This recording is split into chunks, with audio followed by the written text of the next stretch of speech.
Hey, it's great to meet you. Thank you for taking a minute out um, to talk to me here at the show. It's really rare to run into musicians on this platform, so I'm excited to get into the music.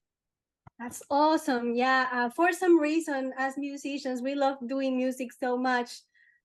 We just want to do that the whole day. Yeah, I'm learning to produce, like really use Logic and record and edit and mix a little bit. And it's a huge process, but it's like I don't want to do anything else. I want to be here with my song and browsing libraries and things, or playing or writing or whatever phase of the production process I'm in. And it's very hard for me to switch off that to the other things that we need to do as artists, like promoting that yeah. music that we're working on. So that's the reason why I love talking as much as I love doing music. So why not podcast? Absolutely. No, that's great. And I'm curious, did you start producing and doing kind of behind the scenes because of COVID? Did that help you get to that point?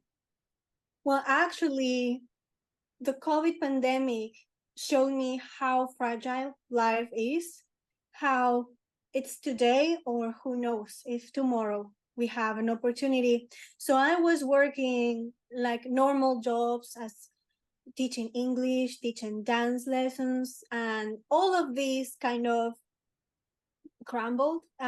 Yeah. Pandemic, everything went upside down, and I said, okay, there's nothing we can take for granted in life. So I'm going all in for my music dreams. It was something that it was there.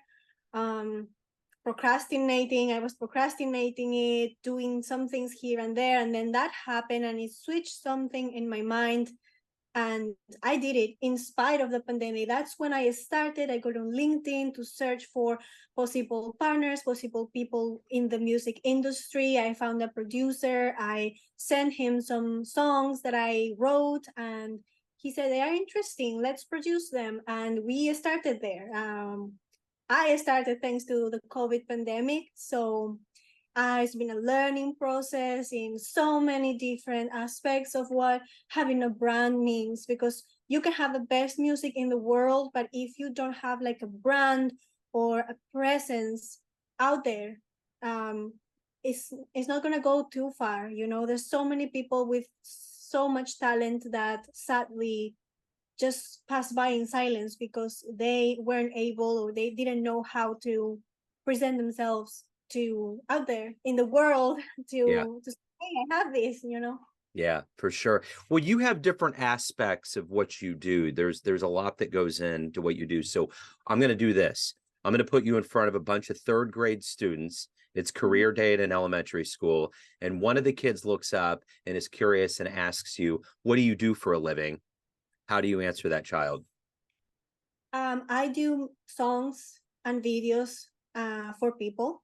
That's what I do. I do music, and I try to promote that. That's what I do.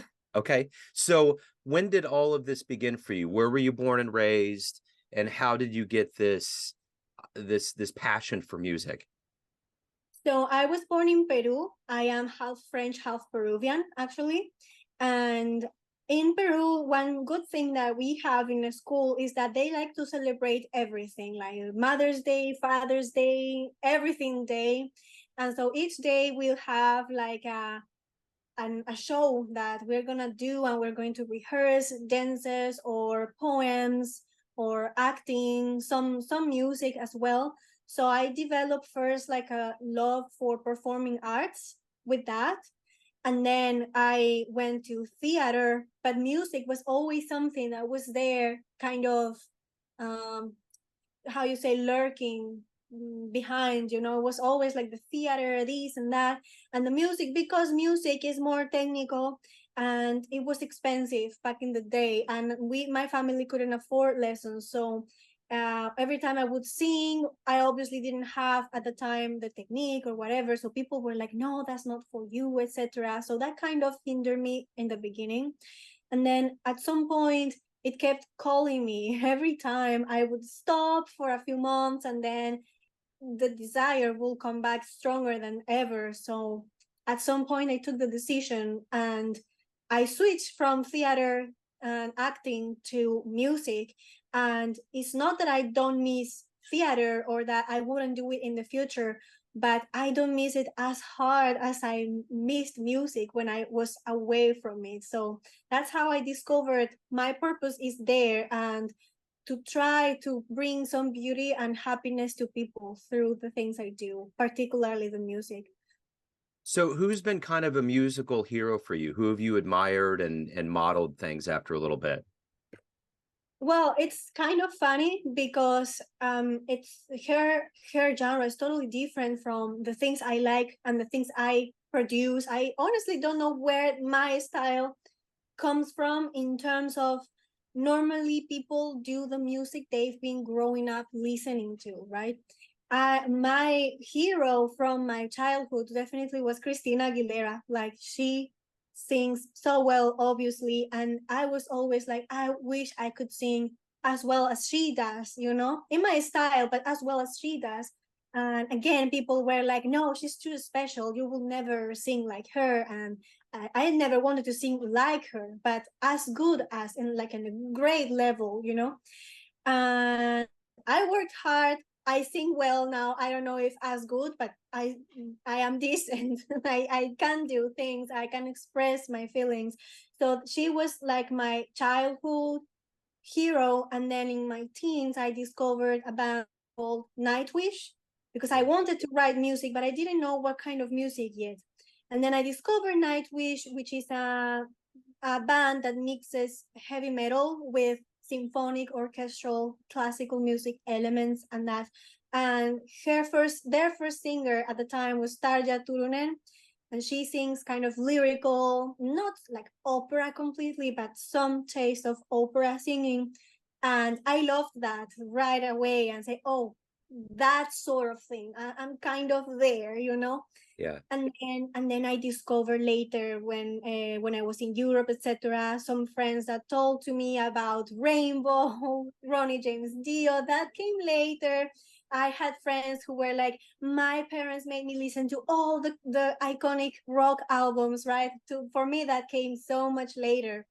Um, and I discovered that, and then Celtic music, folk music, it all came, and I realized I was picking up things from one style and the other, and then something came up that I realized people who were listening to it couldn't. It was difficult for them to classify them into one single place. Like it could be musical, it could be cinematic, it could be heavy metal, it could be so many things. And I have like a funny story about this. I posted something, I think it was a video of my music on Facebook, and someone was like, this is a strange, this is a mix between power metal and folk metal. You should choose one. And I was like, no, why should I choose one or the other? I created something new. It's not like metal needs another subgenre, but it's different. So Yeah. that's a good thing. Why should I choose power metal or folk metal? Could be Yeah. folk power metal. I don't know. It's just music, you know? Yeah. Absolutely. So in this journey of being a professional musician, what do you like the best about it?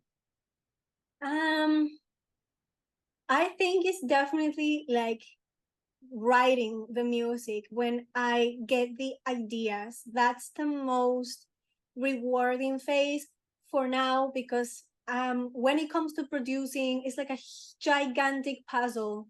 And I am learning so many things at the same time. I am learning how to use Logic, how to mix, how to work with MIDI libraries, virtual instruments. So it was many things.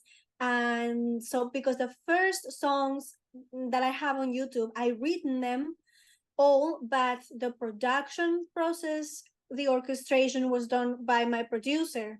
And then I decided I wanted to learn to produce my own things, at least like the first demos, to be able to, like, you know, get collaborations and things like that. And people can already have an idea what it's gonna sound like, right?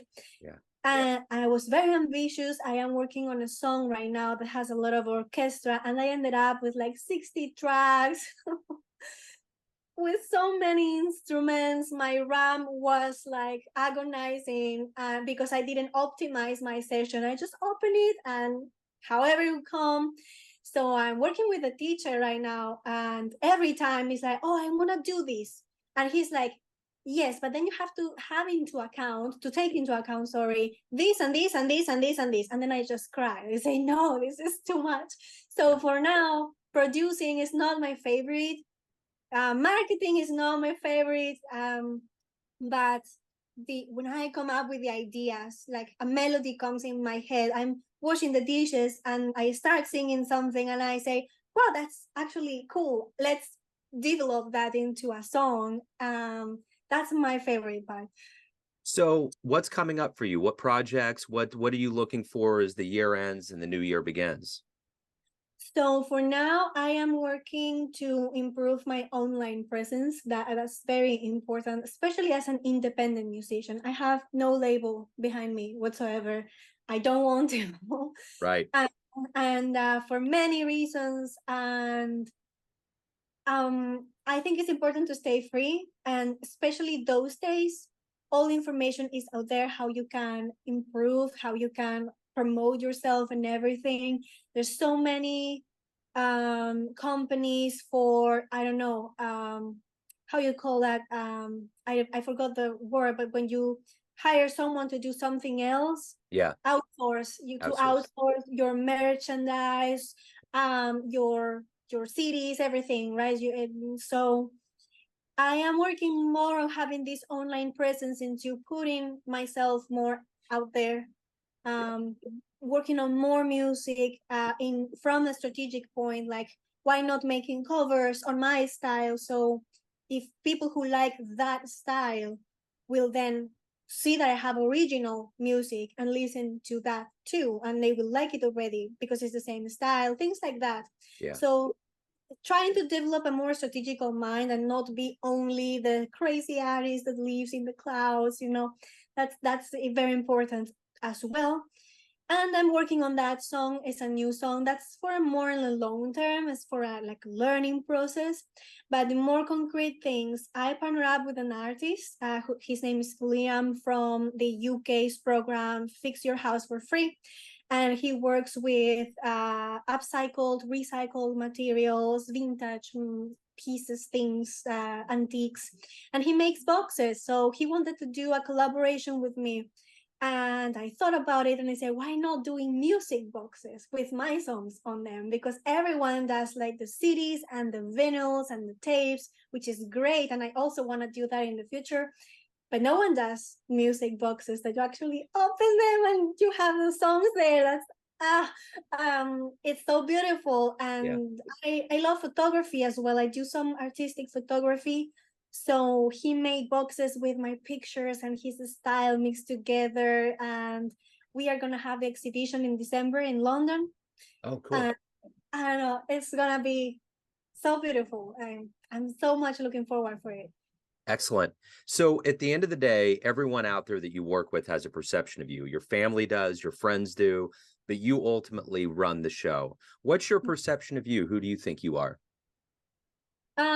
I think I'm a person who is fun, I hope.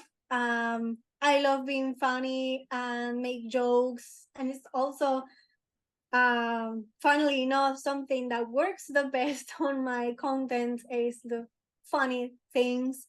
I am someone who loves learning, and I am someone as well that is here to learn to only seek for one approval. Is my own approval in life, in everything that I do.